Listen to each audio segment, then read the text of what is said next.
오늘 우리가 함께 은혜 나눌 말씀은 하나님 말씀은 사무엘상 25장 1절에서 13절까지의 말씀입니다.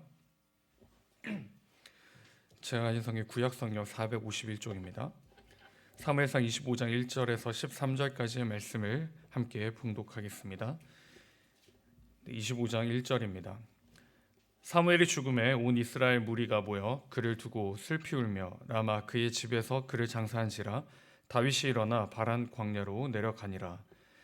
마온에 한 사람이 있는데 그의 생업이 갈멜에 있고 심이 부하여 양이 3,000마리요 염소가 1,000마리이므로 그가 갈멜에서 그의 양털을 깎고 있었으니 그 사람의 이름은 나발이요 그의 아내의 이름은 아비가일이라. 그 여자는 총명하고 용모가 아름다우나 남자는 완고하고 행실이 약하며 그는 갈렙 족속이었더라. 다윗이 나발이 자기 양털을 깎는다 함을 광야에서 들은지라. 다윗이 이에 소년 10명을 보내며 그 소년들에게 이르되 너희는 갈멜로 올라가 나발에게 이르러 내 이름으로 그에게 문안하고 그 부하게 사는 자에게 이르기를 너는 평강하라. 내 집도 평강하라. 내 소유의 모든 것도 평강하라. 내게 양털 깎는 자들이 있다 함을 이제 내가 들었노라. 내 목자들이 우리와 함께 있었으나 우리가 그들을 해하지 아니하였고 그들이 갈멜에 있는 동안에 그들의 것을 하나도 잃지 아니하였나니 내 소년들에게 물으면 그들이 내게 말하리라. 그런즉 내 소년들이 내게 은혜를 얻게 하라. 우리가 좋은 날에 왔은즉 내 손에 있는 대로 내 종들과 내 아들 다윗에게 주기를 원하노라 하더라 하라. 다윗의 소년들이 가서 다윗의 이름으로 이 모든 말을 나발에게 말하기를 마치매 나발이 다윗의 사람들에게 대답하여 이르되 다윗은 누구며 이새의 아들은 누구냐. 요즘에 각기 주인에게서 억지로 떠나는 종이 많도다. 내가 어찌 내 떡과 물과 내 양털 깎는 자를 위하여 잡은 고기를 가져다가 어디서 왔는지도 알지 못하는 자들에게 주겠느냐 한지라. 이에 다윗의 소년들이 자기 길로 행하여 돌아와 이 모든 말을 그에게 전함에 같이 있습니다. 다윗이 자기 사람들에게 이르되 너희는 각기 칼을 차라 하니 각기 칼을 차매 다윗도 자기 칼을 차고 400명 가량은 데리고 올라가고 200명은 소유물 곁에 있게 하니라. 아멘. 하나님의 말씀입니다. 오늘 우리에게 주신 하나님의 말씀의 제목은 어리석은 사람입니다. 어리석은 사람.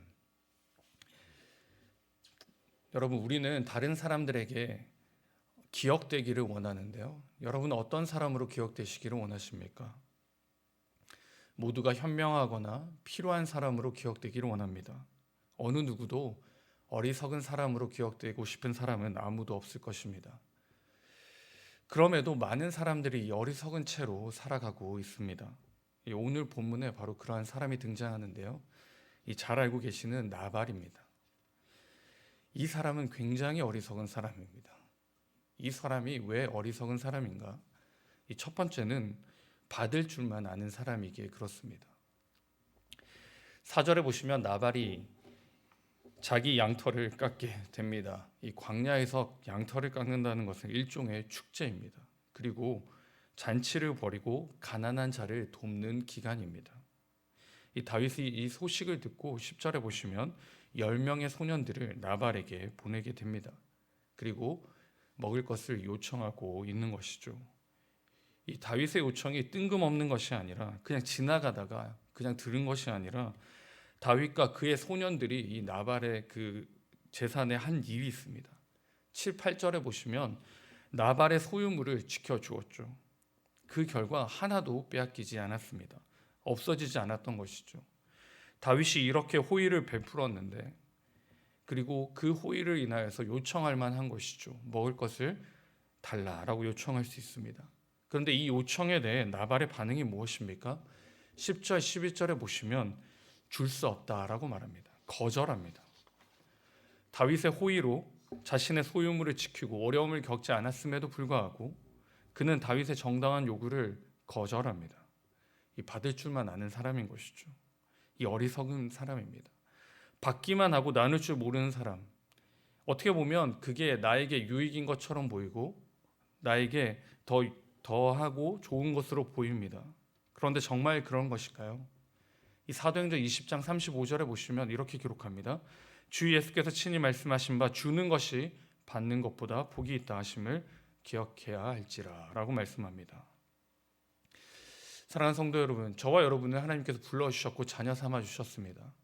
우리는 어떠한 존재입니까? 우리는 받는 존재에서 더 나아가서 주는 사람인 것이죠.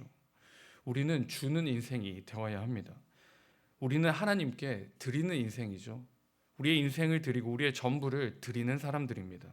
그런데 우리는 드리지 않고 우리가 간직하고 우리 것을 지키려 할 때 우리는 어리석은 자가 되는 것이죠. 내 것을 주장할 때 어리석은 자가 되는 것입니다. 어리석은 자의 마지막은 무엇입니까? 시편 14편 1절에 보시면 이렇게 기록하는데요. 어리석은 자는 그의 마음에 이르기를 하나님이 없다 하는도다. 그들은 부패하고 그 행실이 가증하니 선을 행하지 않는다라고 말씀합니다. 여러분, 저와 여러분은 어리석은 사람입니까? 아니요, 분명히 그렇지 않을 것입니다. 그런데 이 어리석음이 계속해서 나타나는 것이죠. 내가 주기보다, 하나님께 받은 은혜를 나누기보다, 내가 하나님께 받은 것을 감사하기보다 그것을 더 필요하고 꼭 쥐고 살아가려는 것입니다. 그것이 바로 어리석은 자의 모습이 되는 것이죠. 사랑하는 성도 여러분, 우리는 받는 사람에서 더 나아가서 줄 수 있는 사람이 되시기 바랍니다. 하나님께 우리의 인생을 드릴 수 있고 하나님께 받은 그 사랑을 오늘 이 세상에 흘러보내는 주는 사람, 그 사람이 될 수 있기를 주님의 이름으로 축원드립니다. 그리고 어리석은 사람은 어떠한 사람인가? 두 번째로는 눈이 어두운 사람입니다. 눈이 어둡습니다. 다윗이 자신의 소년들을 나발에게 보내었습니다. 그리고 인사를 하게 되는데요. 이 인사 장면을 잘 보시면 9절에 보시면 다윗의 소년들이 가서 다윗의 이름으로 인사를 나눕니다. 근데 일반적으로 인사는 샬롬이라 하고 레카 이렇게 하는데요. 이 말은 무슨 말이냐면 너에게 평안이 있을지어다. 이렇게 통상적으로 인사하는 게 맞는 겁니다. 그런데 지금 여기에 보시면 누구의 이름으로 인사합니까? 다윗의 이름으로 인사했다라고 나오는데요. 이 뜻은 어느 정도의 다윗의 이야기가 이 지역에 선포되었다는 것을 알 수 있습니다. 다윗이 어떠한 사람이었고 다윗이 어떠한 존재인지를 이 지역에 선포되었다는 것을 알 수 있는 것이죠. 이 이야기를 아마 나발도 들었을 것입니다. 그런데 이 다윗 앞에 나발이 어떻게 행동합니까? 10절 11절에 보시면 다윗을 주인에게서 도망친 하인으로만 생각합니다.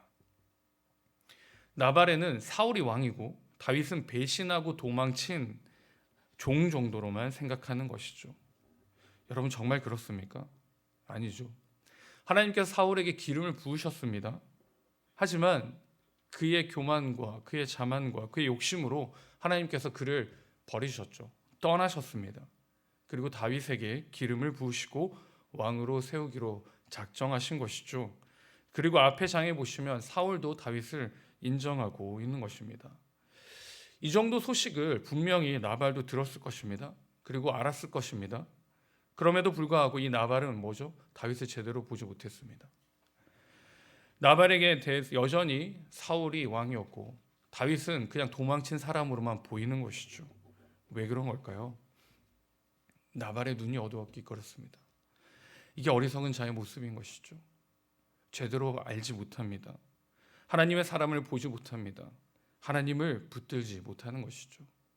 이 영적인 눈이 어두워진 것입니다. 어느 것이 중요하고 어느 것이 귀한지를 확인하지 못하는 것이죠.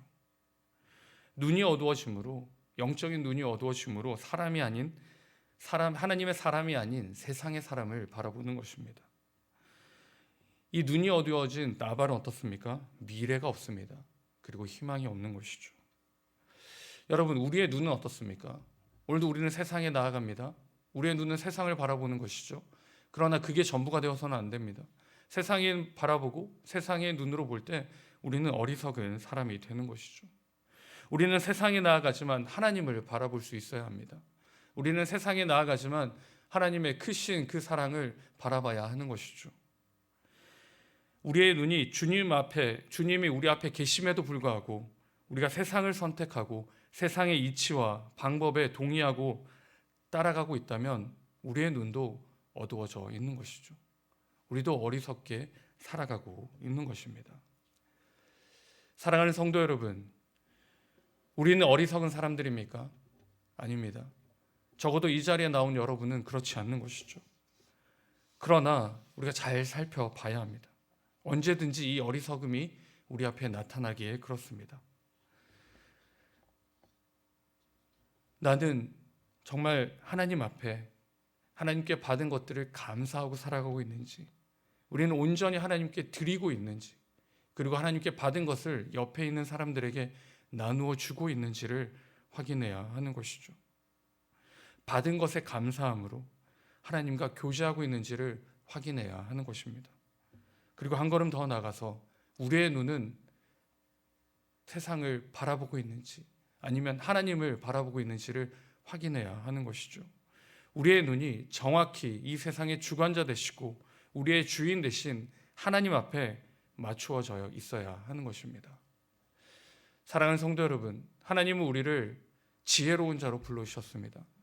하나님의 우리를 하나님의 자녀로 삼아주셨습니다. 그렇게 우리는 지혜롭게 이 땅에서 살아가야 합니다. 바라옵기는 오늘 하루도 여러분이 지혜로운 삶을 살아갈 수 있기를 바랍니다. 어리석은 자의 삶이 아닌 하나님의 지혜로운 삶을 살아감으로 오늘도 저와 여러분을 통하여 이 세상이 변화되고 이 세상에 하나님의 사랑이 흘러나가는 그 축복의 통로, 그 하나님의 사랑을 나누어 줄 수 있는 사람, 그 사람이 저와 여러분 될 수 있기를 주님의 이름으로 축원드립니다.